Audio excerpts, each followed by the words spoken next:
Have you ever felt it? That quiet yet profound sense that the world around you is no longer a perfect fit. It's not a feeling of distress or sadness, but something far more subtle, a deep knowing that you've outgrown your current reality. You look at the familiar landscape of your life, the routines you've followed for years, and they feel transparent. The ambitions that once fueled you now seem like relics from a different lifetime. It's a sensation of standing at the edge of a deep, silent chasm, with no clear path forward and a certainty that you cannot, and should not, go back. For so long we've been taught that growth is a climb, a relentless pursuit of more, a constant state of doing. But what if the greatest leaps forward in our consciousness happen in moments of profound stillness? What if this emptiness you feel isn't a sign of stagnation, but of an imminent, majestic unfolding? This is the fertile darkness, the sacred void, where the blueprints of a new reality are drawn. In the realm of quantum physics, we learn that before a particle commits to a single location, it exists as a wave of infinite possibilities. This is the state of superposition, a moment of pure potentiality where all outcomes are simultaneously present. It is the most dynamic, yet unmanifested state imaginable. And what you are experiencing now is your own superposition.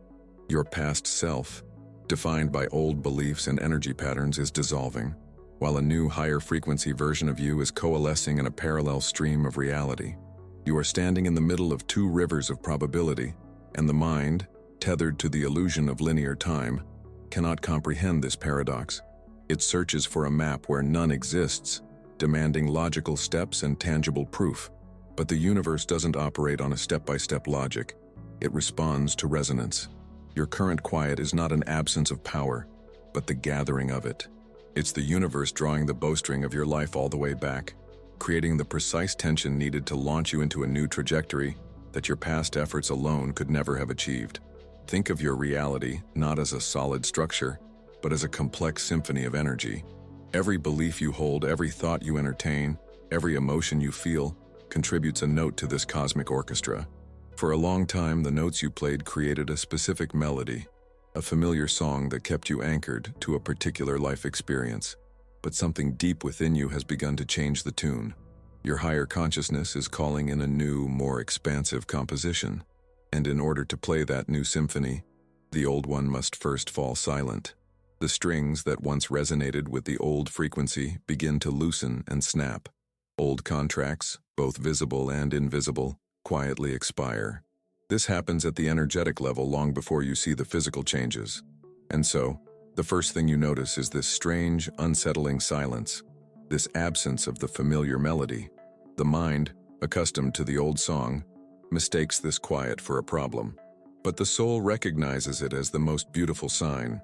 This is the beginning of recalibration. This is the sound of your inner world reorganizing itself to become a perfect match for the reality you are calling forth. The tools that once served you, the old coping mechanisms, the old ambitions, the old identities, no longer work because they belong to the timeline you are leaving behind. Your task now is not to panic, but to breathe into this stillness, to trust that this void is not empty, but is teeming with unseen quantum information, reshaping your reality in ways your conscious mind cannot yet perceive. Your silence is a sacred space, a cosmic incubation chamber where the you of your future is being born. One of the most potent paradoxes of this journey is that the new reality doesn't often announce itself with a fanfare, but with a whisper of friction.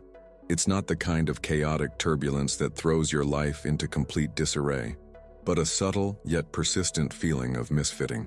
The relationships that were once your anchor now feel like a tightrope. The work that used to give you purpose now feels like an old, ill-fitting suit. Even your own inner monologue sounds alien, as if a stranger has moved into your head, speaking with the voice of a person you no longer recognize. This is the phase of decoherence, a state of energetic disharmony between your accelerated inner state and your outdated outer reality.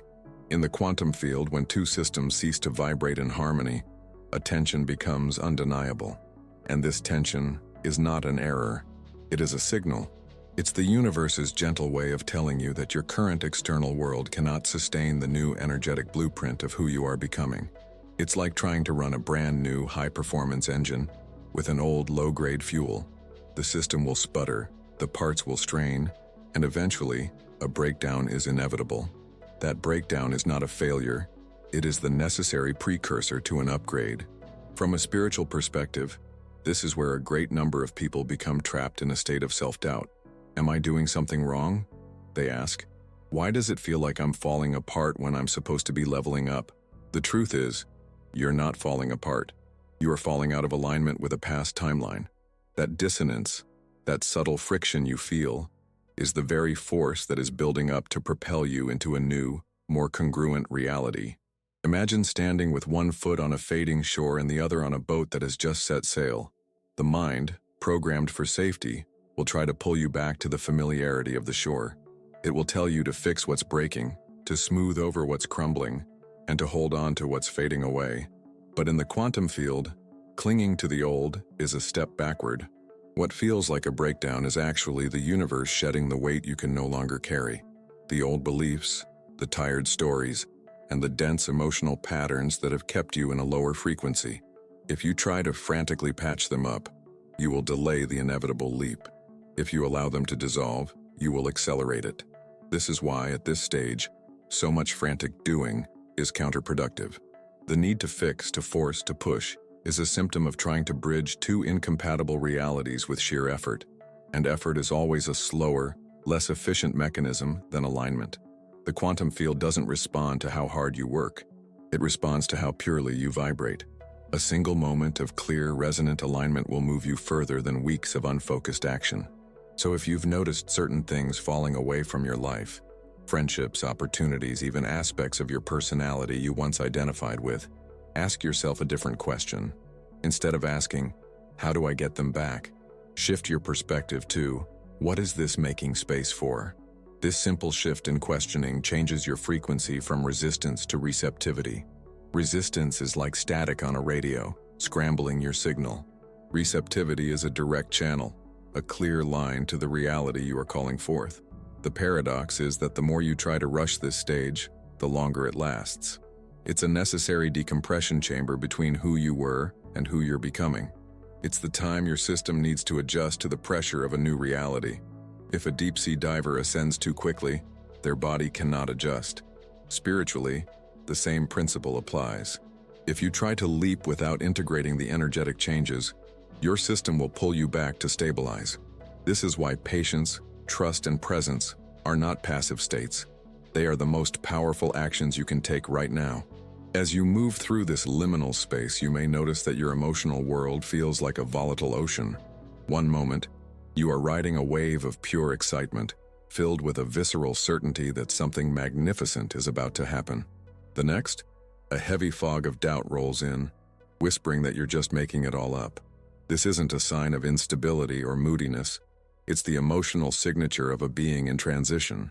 In neuroscience, our brain operates on a system of predictive coding, constantly generating simulations of what it expects based on our past experiences. Even as your conscious self is pulling you toward a new, beautiful reality, your subconscious is still clinging to the old blueprint. It's running an outdated program because, to it, the familiar feels safe even if it's no longer serving you. In a quantum sense, you are in a state of superposition, flickering between two different realities. The emotional surges you feel are the static between the two stations. When you feel a wave of inspiration, your consciousness is momentarily aligned with the future timeline. When doubt creeps in, your subconscious has momentarily re-engaged with the old one. The stronger the oscillation, the closer you are to a collapse. The moment one reality becomes solid, and the other dissolves completely. This is why the emotional fluctuations before a major shift feel so intense. The stakes feel incredibly high because your internal compass is recalibrating in real time.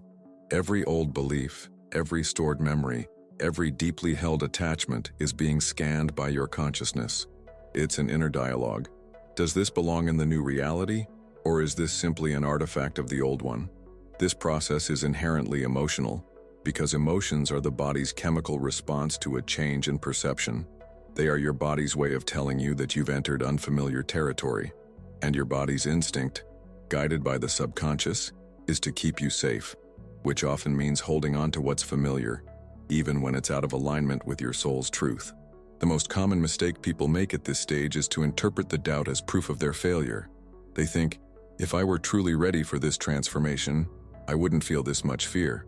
But that's like believing that turbulence is a sign the plane is falling, when in fact it's a sign that you are moving through a new layer of atmosphere. Your emotions are adjusting to a higher altitude, a vibrational frequency you've never flown at before. The faster you learn to ride these currents instead of gripping the seat in fear, the smoother the journey becomes. Here's a profound shift in perspective. Stop labeling your emotions as good or bad. See them instead as energy signatures. Joy, fear, excitement, uncertainty. They are all currents of energy moving through the quantum field of your being. None of them are inherently wrong. They are simply providing you with information about where your focus is at this moment. If you react to them as obstacles, you will reinforce the oscillation between timelines. If you learn to simply observe them as indicators, you will begin to stabilize your signal toward the reality you desire. From a spiritual perspective, these amplified emotions are a form of initiation. The universe is asking you a single powerful question. Can you hold your frequency steady, even while the winds of change howl around you? The timeline you are stepping into will bring new experiences, new challenges, and a new kind of freedom. Your ability to remain coherent and centered now is what prepares you to thrive in that reality later. In this sense, emotional turbulence is not a test you can fail. It's the training ground that strengthens your vibrational stability. A powerful practice to accelerate this is conscious neutrality. When you feel a surge of joy, don't cling to it as the only sign you're on track. When doubt arises, don't treat it as a warning to turn back. Instead, breathe into both states, knowing they are temporary fluctuations within a much grander trajectory. Imagine yourself as the eye of a hurricane, utterly still and centered, watching the weather shift around you, but never being carried away by it. This level of emotional mastery is the signature of a consciousness that is seconds away from collapsing into its new reality. So, if your feelings have been all over the map lately, know this: you are not unstable. You are in motion. The field is adjusting to hold you in the frequency of your desired timeline. And the more gracefully you navigate these waves, the faster the oscillation will resolve into a single, beautiful, solid reality. Soon, you won't be flickering between worlds. You will have landed fully and completely in the one you've been calling in. The final threshold before a true leap is often the most misunderstood. It's not a grand, dramatic final exam where the universe decides if you're worthy. It is a deeply personal, internal diagnostic run by your own consciousness. It's the moment your system surfaces the very last fragments of your old identity, so you can consciously and permanently choose to let them go. You might find yourself facing the same kinds of challenges you thought you had already outgrown. An old relationship dynamic resurfaces, a financial fear from years ago triggers a familiar panic, or a wave of self-doubt returns with a sound that's eerily familiar. These moments are not punishments, they are mirrors. They reflect back the frequency you once inhabited, giving you one last chance to decide if you still want to live there. From a neuroscientific perspective, the brain loves efficiency. It will always default to the most well-worn neural pathways first, the familiar responses, the comfortable beliefs, the behaviors you have rehearsed for years. When you are on the brink of a quantum leap, these old neural patterns are still firing, hoping you'll give them one final confirmation so they can remain your default program. The only way to rewire them is not through force, but through a new demonstration. You must behave as the new version of yourself, even when the old triggers are right in front of you. Every time you choose the higher frequency response, gratitude instead of scarcity, compassion instead of anger, presence instead of doubt, you weaken the old pathway and strengthen the new. In the language of quantum mechanics, this is the collapse of the old probability wave. Until you make that new choice, both versions of you, the one who reacts from the past and the one who responds from alignment, exist simultaneously. The moment you act in alignment with your chosen timeline, you collapse the reality of your old self. The new version of you becomes the only active signal you are broadcasting into the field. This is why these final challenges feel so charged. They are the last moments of superposition between who you were and who you are becoming. Spiritually, this is less of a test and more of a ceremonial crossing. It's the moment you stand at the threshold, holding the key to your new reality, and the only thing the door asks is for you to respond from the frequency you have been cultivating. The universe doesn't need to approve you. It simply mirrors who you are being, and in this moment, being is everything. The danger here is the misinterpretation that you are regressing. Many see these resurfacing challenges and think, I'm still attracting this, I must be failing. But the truth is, the very appearance of these scenarios is proof that you have shifted enough for them to be flushed out of your field for good. You cannot clear what you have not yet outgrown. The fact that you are aware of these patterns now, and that you are even asking yourself how to respond differently, is the strongest possible signal that you are almost there. Think of it as a flight simulator. Pilots train for turbulence so that when it happens in real life, they instinctively know how to stabilize the plane. These final test moments are your simulator runs. They give you the opportunity to embody your new state under conditions that would have once knocked you off balance. Pass this test, meaning respond from your upgraded frequency, and you're not just imagining your new reality, you are living it in real time. So if you're experiencing tension, old patterns, or people from your past resurfacing, don't see it as a setback. See it as the clearest sign possible that you are brushing right up against the threshold of your leap.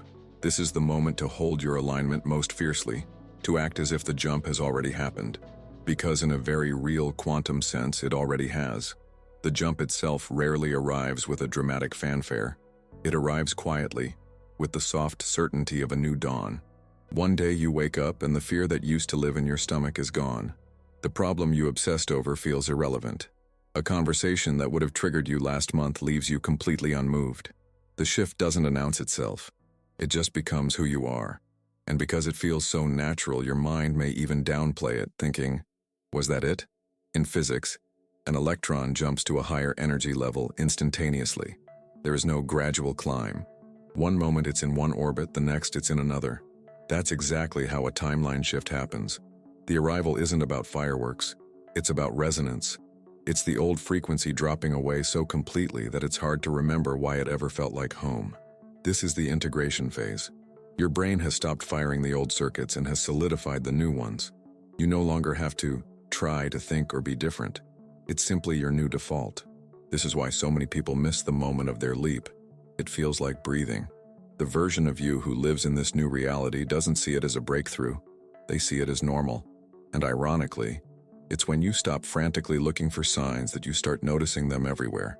The unexpected opportunities, the perfect synchronicity, the new people who appear at exactly the right moment. These aren't coincidences. They are the unfolding of your new reality around you. The danger here is the temptation to poke the field, to go back to over-visualizing or second-guessing because you think manifestation has to feel dramatic. But drama belongs to the old timeline. The new one is about flow, about trust, and about knowing that just because the shift felt quiet, it doesn't mean it was small. The quiet shifts are often the most permanent because they happen at the identity level. So if you've been expecting an explosion, pay attention to the subtle shifts, the peaceful mornings, the conversations that flow without tension, the sudden clarity. These are the hallmarks of arrival. You are already in the new reality. Your only job now is to keep living there. Because here's the truth. If you've resonated with this message, you are here for a reason. You have already been tuning into the frequency of the version of you that has what you've been asking for. This isn't about getting there anymore. You are there. Now it's about stabilizing, integrating, and expanding. The quantum field responds most powerfully not to desire, but to coherence. And you've just proven to yourself that you can hold that coherence long enough to collapse an entirely new reality. The next step is to make this frequency your permanent home. That means no more slipping back into old patterns. It means no more testing the universe to see if it's still working. It's about anchoring yourself so deeply in this new identity that it becomes unshakable. Remember, you're not here to force your life into a new shape. You're here to align with the reality that already holds everything you've ever wanted, and then watch it unfold with a naturalness that feels almost effortless. That's the beauty of living in harmony with the quantum.